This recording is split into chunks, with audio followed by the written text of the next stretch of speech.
Hello ladies and gentlemen, my name is Raymond and today we're going to go over how to file a zero return for the state of Hawaii's GE tax, general excise tax. So first we're just going to start by typing in username and password, sign in, and then it sent me an authentication code. You'll probably have to go through this anytime you sign in from a new device.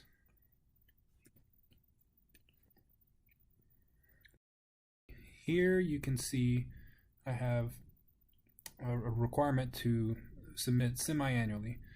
That's because I do less than $2,000 of business annually. This is my own personal GE number. So since I haven't done much this year, or actually anything so far this year, I don't have to pay anything. So we're just going to go through here, click on the G45. G49 is for the annual report. Individual income is just Hawaii state income. Click on that. And you'll see the red triangle here. This is for the current one, the one that is due now.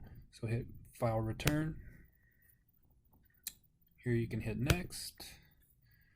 I live on Oahu, so I select Oahu, but even though it's a zero return, you still have to select one of these boxes. Nothing here, and just click Next. Nothing here, click Next.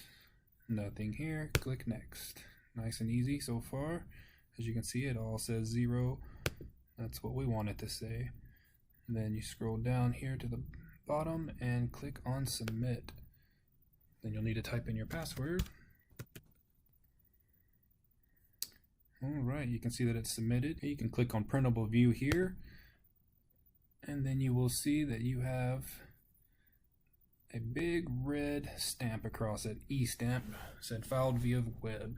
This will be your confirmation that it has been submitted. Now do note that if you are submitting money with your return, then you will need to do one extra step in this process, and that'll be that you want to go to the Home and Submissions.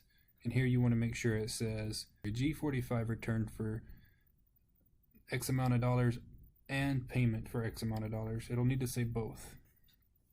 And that's pretty much all you need to know to submit your zero GET return for the state of Hawaii. Thank you, and aloha.